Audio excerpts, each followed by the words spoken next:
I'm Kara. I'm 32 years old, juggling work and raising my daughter Summer, who just turned 5 this year.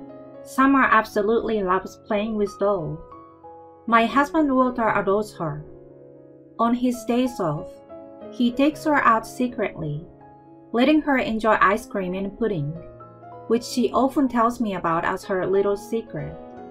I relish the ordinary and peaceful days we have, except for one thing.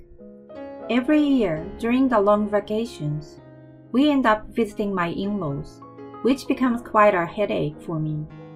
I'm treated like a housekeeper, responsible for meal preparations every day. When I handed over a box of cookies as a gift, my mother-in-law blatantly wrinkled her face. "Oh my, I really don't like these cookies." I couldn't believe it. There was no way she could dislike them. My husband had told me that these were her favorites. I swallowed my frustration and promptly withdrew the cookie box. "I'm sorry, then.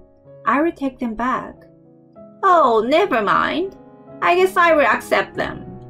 She snatched the withdrawn box from me and eagerly tore it open, examining the cookies carefully. Later, when I tried to prepare soup, she commented, "We don't put meat in our soups here." And with that, she poured the soup I had made down the sink. She continuously found faults with everything I did, and eventually, my plate consisted only of meat or fish scraps and bones.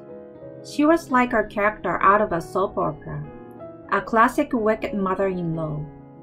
My husband was usually occupied with gardening and yard work while I was in the kitchen, so he didn't notice her bullying me directly. Of course, he would intervene if he noticed something strange, but my mother-in-law always played it off as mere carelessness, pretending innocence. "Oh my, how forgetful of me!" That was her typical response. My husband always sighs and swaps my plate with his when my mother-in-law behaves this way, but this only seems to irk her more. I often think, why not just stop the harassment? But maybe, for my mother-in-law, this is her source of entertainment. I can endure the taunts directed at me, but what's difficult is when she involves my daughter. During this family gathering, my husband's younger sister and her husband visit along with their 7-year-old son Noah. My mother-in-law dotes on Ingrid, my sister-in-law, to an extreme extent. She never lets her enter the kitchen, and if I ever ask Ingrid for help, "You, as a daughter-in-law, shouldn't use my daughter for your chores." Like mother, like daughter, Ingrid also doesn't lift a finger and spends her time idly during her stay at my in-laws. My mother-in-law's doting extends to Ingrid's sons as well. "Noah, here's the video game you wanted." "That's great, Noah. Make sure to thank Grandma." "Thank you." My mother-in-law and Ingrid both smiled contentedly as they handed Noah the game without even looking at him. Then, my mother-in-law carelessly tossed a small item to my daughter, Summer. "Here, Summer, this is for you." What she tossed was a small notepad with a cat illustration on the cover. "Wow, this is so cute. Thank you, Grandma." Summer's pure smile made my mother-in-law's mouth twitch involuntarily. "See? It's the thought that counts more than the price." Ingrid burst into laughter upon hearing this, which irked me. But my husband was the first to speak up. "Mom, stop favoring your grandchildren. It's not right." "It's a differentiation, you know. It's natural to treat a kindergarten child differently from an elementary school student." "There is only a 2-year age gap." As the adults argued, our daughter looked on anxiously. Noah also seemed uncomfortable. It was so immature to involve the children in our conflicts. Ingrid was laughing hysterically, observing the quarreling adults. Just then, my father-in-law, who had been quietly sitting aside, chimed in. What's the matter? Did she do something to upset Walter again? Grandpa! Summer, Nora, want to go for shaved ice with Grandpa? Kira, you should come too. The mango shaved ice over there is outstanding. Sure. I love you, Grandpa! Summer's grandfather affectionately patted her head, and Nora too seemed relieved as he held his hand. This open favoritism between my sister-in-law's son and my daughter was increasingly bothersome. I could tolerate it for myself, but I knew that returning to my in-laws' place was not good for Summer's upbringing. My husband understood this too, so we had only been visiting them a minimum of twice a year for the past few years. However, the situation continued to worsen. My husband, me, and our daughter Summer all had our daily routines, work for us, and preschool for Summer. I usually finished work first, so I was responsible for picking up Summer. But one day, Summer started insisting that she wanted her dad to pick her up, throwing a tantrum about it. But that wasn't all. When we got home, "I want to eat dinner with Daddy. I want to take a bath with Daddy. I want to sleep with Daddy." These were her daily demands. Everything has to be with Daddy, and she cries if it's not.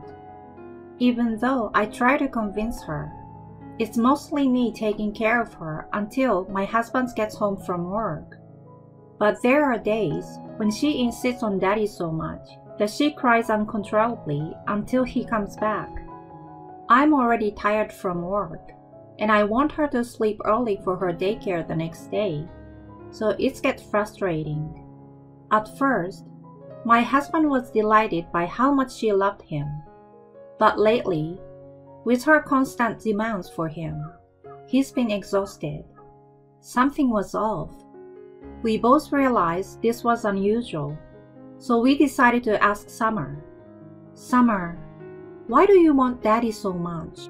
Summer looked at me with a serious expression and tightly grasped her skirt. "Because Daddy is going away." Huh? Suddenly, Summer shouted at us. "Because Daddy is not Summer's real daddy. That's why she's going away." "Sweetheart, what are you talking about?" What in the world is my daughter saying? My husband tried to talk to her gently. Daddy is your real daddy. "No, you're not, because I don't look like Daddy at all." We exchanged glances. It's true that Summer looks exactly like me, to the point where people comment that she got none of her father's genes. "Summer, you might look like Mommy, but you're both Mommy's and Daddy's little one." "No, he's not my daddy. He's not." I try to calm her down, but my daughter stubbornly shakes her head. And then she shouts something unbelievable. "Grandma said I don't look like Daddy because Mommy cheated, and Summer's real daddy is someone else." What? Our simultaneous reactions reflected our shock. Mom? How could she? "Yeah, Walter, this is just too much." I desperately suppressed the urge to storm out and kick down the door at my in-laws. My husband's tempers were throbbing with anger, but we needed to talk to our daughter calmly. Summer, you're definitely Daddy's little one. And Mommy would never do something that would make you and Daddy sad. Right, Kara? My husband looked directly into my eyes. With nothing to hide, I returned his gaze squarely. "Of course, Daddy can only be your daddy." "Really?" As my husband and I nodded emphatically, the tension visibly drained from Summer's body. I pulled her close to me. "I'm sorry, Summer. I apologize for not realizing her anxiety earlier. You are definitely Mommy and Daddy's little one. You will always be with us, Summer."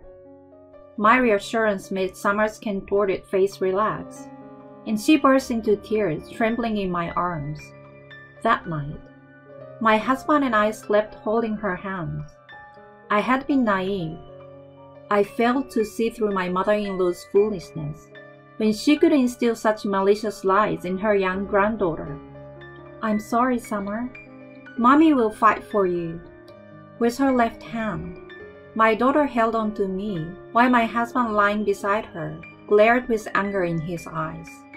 We would never forgive my mother-in-law. Absolutely never. During the weekend, we left Summer with my mother and confronted my in-laws. Ingrid, who happened to be visiting, sat beside my mother-in-law, smirking while eating ice cream. "What? Isn't this just Summer's misunderstanding?" My mother-in-law played innocent, but when we pressured her, she quickly changed her tune. So what? She doesn't look like my son because it's true. Kara got pregnant with another man's child, didn't she? You hit a nerve, and now you're lashing out. Walter, wake up and move on. Find yourself a nice, young, and cute wife. Yeah, Walter has terrible taste in women, doesn't he? Well, I already produced an heir, so it's okay if Summer isn't around. Maybe leave your cheating wife and start over? You guys, I can't believe this. My husband's temper throbbed as he reacted to my mother-in-law and Ingrid's attitudes. I was furious, but at the same time, I was utterly astounded.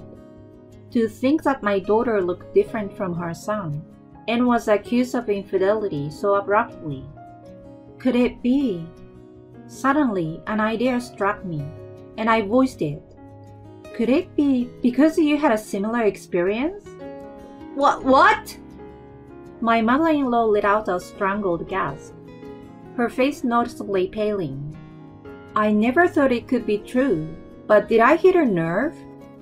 We wouldn't casually accuse someone of having an affair just because their child doesn't resemble them.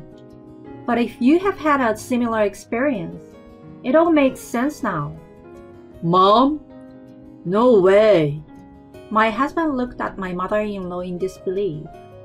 Even Ingrid, who was usually composed, seemed shocked as she let ice cream drip from her trembling hand while gazing at my mother-in-law.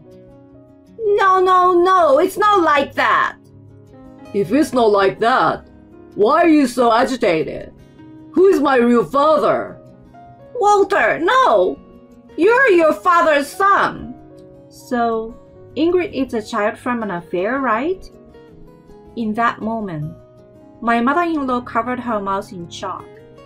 Seeing her reaction, even Ingrid widened her eyes and gasped. Mom? No! Ingrid is also my husband's. My mother-in-law attempted to regain her composure with quivering lips, but her effort was interrupted by a low monotone voice. I suspected as much. As we looked towards the source of the voice, my father-in-law had appeared. My mother-in-law openly showed signs of distress. No, I didn't have an affair. Stop it. This is embarrassing. My father-in-law sighed deeply. I had a hunch. For several years after Walter was born, we couldn't have children. Or rather, we didn't engage in activities that could result in children. So when you suddenly pushed for a child and then became pregnant almost immediately, it felt strange. Still, when our daughter was born, she was adorable. I thought that if I endured it and pretended not to notice, I could protect my family and my children. But it seems I was wrong all along. That's not... Overwhelmed by shock, my mother-in-law stumbled and fell to her knees. Kara, I'm sorry for the discomfort my wife and daughter have caused you. Today marks the end of such discomfort. Thank you. These two are no longer part of our family. Dad! My mother-in-law and Ingrid both let out anguished cries. My mother-in-law clung desperately to my father-in-law's arm. It's really not true. Ingrid is undoubtedly your child. You believe Kara more than the woman who's been with you for over 30 years? Mom, stop it. This is embarrassing. My husband, frustrated and disgusted, stared back at his mother, who was glaring at him like a demon. In the midst of this, my father-in-law uttered calmly, That's right. Right, honey? You believe me, right? If it turns out Ingrid is not my child, it means you've deceived me for almost 30 years. My father-in-law pushed away my distraught mother-in-law without mercy, leaving her in despair. We will have a DNA test, and if it proves Ingrid is my child, I will believe you. If not, then you can leave. My mother-in-law, with a pale face, slumped to the floor. Beside her, Ingrid, dazed and shocked, stood amidst the melted ice cream puddle. Unlike my situation, my mother-in-law's infidelity seemed indisputable. The next day, my husband obtained a DNA testing kit and reluctantly collected samples from my mother-in-law and the stunned Ingrid. Through the power of science, it was confirmed that my husband and my father-in-law were indeed biologically related, while Ingrid's connection was disproven. With a solemn expression, my father-in-law expelled my mother-in-law from the house and filed for divorce. In order to compensate for her years of deceit and infidelity, my father-in-law took most of the property when he left, leaving her with almost nothing. Homeless and penniless, my mother-in-law attempted to move in with Ingrid. Unexpectedly, Ingrid's husband also demanded a DNA test for their son Noah. It turned out that Ingrid had also been unfaithful. Her husband had suspected it for a while, but refrained from investigating, concerned about the impact it might have on little Noah. However, witnessing the dramatic divorce between his parents-in-law had changed his mind. Fortunately, the DNA test confirmed that Noah was indeed his biological son. However, Ingrid's infidelity remained a fact, leading to their own divorce. Due to the severity of her actions and Noah's strong desire, custody was awarded to her husband. My mother-in-law and Ingrid ended up living together in a small apartment, struggling with their reduced circumstances. Legally, Ingrid was still considered my father-in-law's child. However, my father-in-law had a plan. To reduce Ingrid's inheritance, he adopted me and my daughter Summer. By increasing the number of children and ensuring a well-drafted will, he aimed to minimize what would ultimately go to Ingrid. Ingrid, who lost her beloved son and had been living a luxurious life supported by her husband's income, couldn't bear this change. She incessantly blamed her mother for her misfortunes and tried to impose herself on our family. Naturally, my husband and I had no intention of accepting my mother-in-law. My husband looked down at his mother with disgust and told her to be ashamed of herself. At that moment, Summer, hearing the commotion at the front door, peeked out curiously. When my mother-in-law saw Summer, her face suddenly brightened. "Summer, honey, please ask Mommy and Daddy to help your grandma. Everyone has been mean to Grandma, you see." After all she had put Summer through, what audacity to make such a request. I turned to hide Summer behind me, ready to give her a piece of my mind. But in an unexpected turn, Summer spoke up. "No." "Huh?" Summer firmly rejected her grandmother, who stared back in disbelief. Summer looked at her grandmother with eyes that I had never seen her use on anyone, not even her parents. "Grandma tried to take Daddy away from me, so no. It's a no-no." My mother-in-law turned pale. Could she have forgotten the evil deed she had committed? She truly was beyond redemption. I wouldn't do such things anymore. Look, Summer, I will buy you lots of your favorite toys and sweets. I don't need them. Grandma is a liar. To prevent any further trauma, I tried to carry Summer back to the room.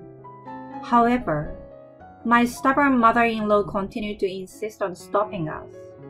If you continue this, I will call the police. Is that clear? My mother-in-law, humiliated and defeated, let out a pitiful cry and collapsed. Without mercy, my husband firmly took her away.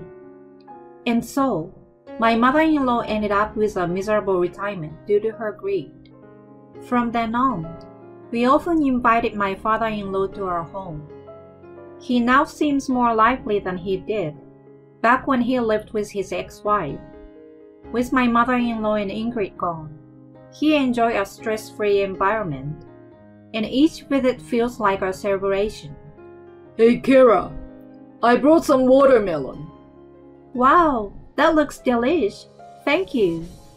Where's Summer? Seeing my father-in-law eagerly looking forward to seeing his beloved granddaughter, I put my finger to my lips and silently led him through the hallway. I opened the living room door, revealing my husband and daughter, both fast asleep in the same position after a tiring day of play. My father-in-law quietly chuckled. They look so much alike. Though their faces might not resemble each other, there was no doubt that Summer and my husband were parent and child. In that moment, I couldn't help but feel that I had the most precious family in the world right there with me.